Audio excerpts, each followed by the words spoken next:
আসসালামু আলাইকুম। আমি আজকে বরবটি ভর্তা করব, তাই বরবটিটা লম্বা লম্বা করে কেটে নিয়েছি।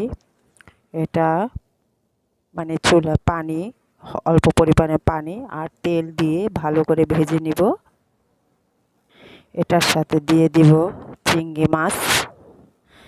চিংড়ি মাছটা ভেজে ভর্তার সাথে দিব। এই ভর্তাটা খেতে খুবই মজাদার।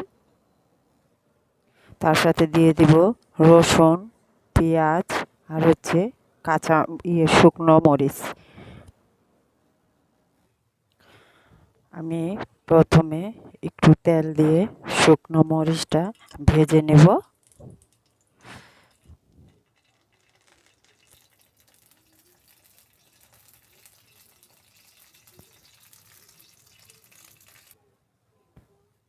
শুকনো মরিচটা ভাজা হয়ে গেছে, এখন আমি উঠিয়ে নিব।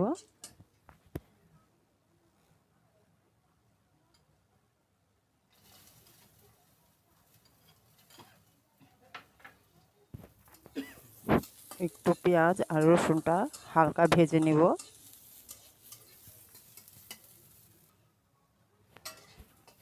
ভাজা হয়ে গেছে, এখন উঠিয়ে নিব।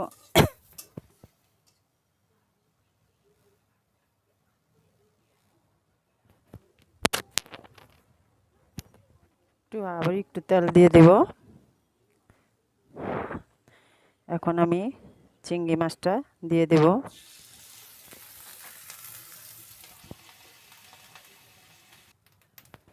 চিংড়ি মাছটা ভাজা হয়ে গেছে, এখন চিংড়ি মাছটা উঠিয়ে নিব। এখন আমি বরবটিটা দিয়ে দিব আর অল্প পরিমাণে একটু পানি দিয়ে দিব।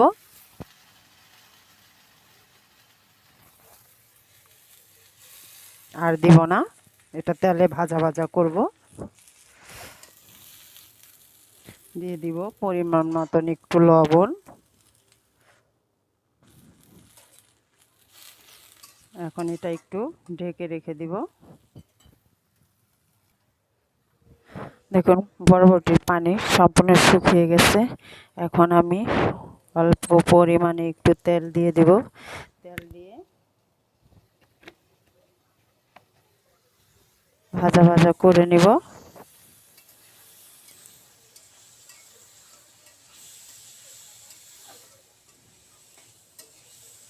তাহলে এটার থেকে না ভাজা ভাজা ঘ্রাণ আসে, আর এই ভর্তাটা খেতে অনেকই স্বাদ লাগে।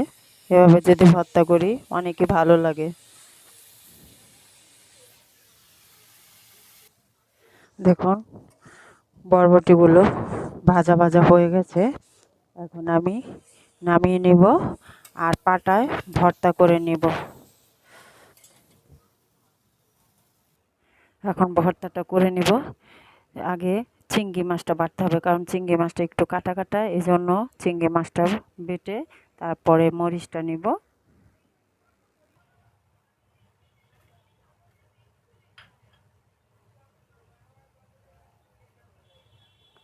সামান্য পরিমাণে লবণ দিলাম, কারণ লবণ তো বরবটিতে দিয়েছি, এখন একটু দিলাম কারণ চিংড়ি মাছের দেওয়া ছিল না, এই জন্য অল্প পরিমাণে দিয়ে এখন মরিচটা বেটে নিব।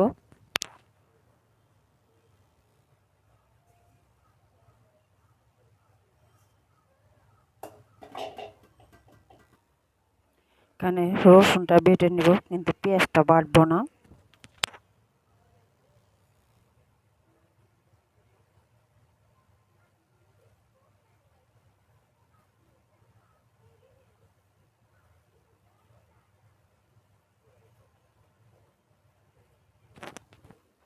ভর্তাটা বানানো শেষ, এখন ভর্তাটা উঠিয়ে নিব।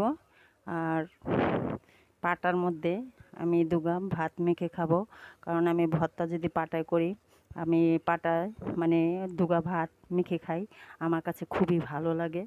এজন্য তো ভর্তাটা উঠিয়ে নিলাম।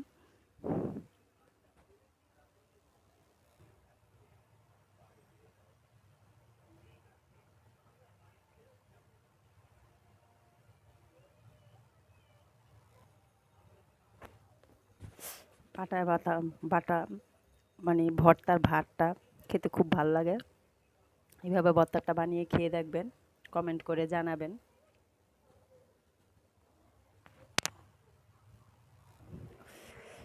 দেখুন, খুব লোভনীয় একটা ভর্তা বানিয়ে ফেললাম খুব সহজেই। বন্ধুরা, যদি ভিডিওটা ভালো লাগে একটা লাইক শেয়ার বেশি বেশি করে শেয়ার করবেন আর কমেন্ট করে জানাবেন। আর বন্ধুরা, যারা নতুন আমার ভিডিওটি দেখবেন, ভিডিওটি সম্পূর্ণ দেখে চ্যানেলটি সাবস্ক্রাইব করে দেবেন। আল্লাহ হাফেজ।